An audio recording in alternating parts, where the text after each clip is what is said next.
Hey guys, Tina here with another tutorial for Blender 2.79. I'm going to show you how to simply insert something into your project. So if you notice here on this left, you're going to have all these little tabs. These tabs are going to be a good point to work off of. We installed Cat's Blender program last time we were here and we saved it, so we have it in here. Look at all these supporters. Support your creators, man. Makes a difference. Look at how far they've come. Anyways, what I was saying is I'm going to show you how to insert something. So if we go over here, we got all these different things. If you look at tools, you're like, all right, this is a bunch of stuff. Don't know what to do with it yet. Okay, maybe we'll use this. This looks like it says create. It sounds like a good place to be. Let's create, let's click a UV sphere. That's a pretty cool object, right? Now if we select, I'm in edit mode right now, in object mode, this is object mode you're going to be in. You look at this, you're like, cool, I got a sphere in here. What do I do with it now? Well, if we were creating things, we'd be definitely working with this a bit more. But I'm just going to show you, some simple stuff.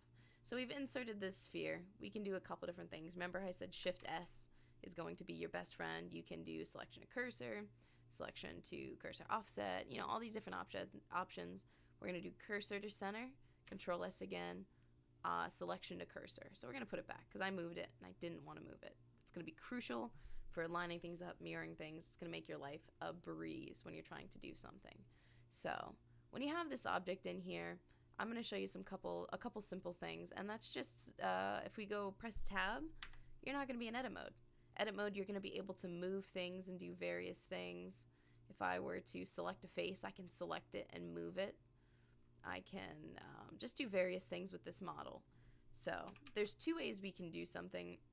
Simply when you're working on something, a lot of people are trying to mirror things one half to look like the other. If you go under options, you can turn on X mirror. If it's a symmetrical object, it'll do the same thing whatever you do to one end to the other. So let's say we want to, let's just give this, we're gonna hold click and then hold shift, and you can move stuff in. So we just kind of made this impromptu face of sorts. It was left unfinished, don't question it. So this is our little buddy pal friend who is questioning his life choices that brought him here, but he's here, and he's got to deal with the consequences now. So if we press tab, we could leave edit mode. It kind of looks a little weird, doesn't it? But it's mirrored nonetheless. So if I press tab again, we can go over here and do A to select all, and in the viewport area. So just A, select all.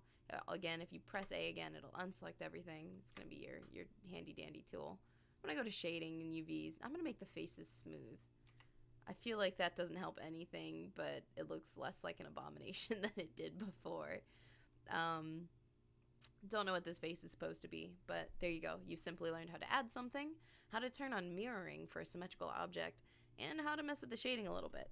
You can get more complex and, mess with faces, edges, vertices, and really make a difference of things.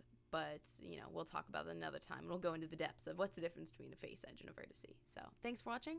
We'll see you next time.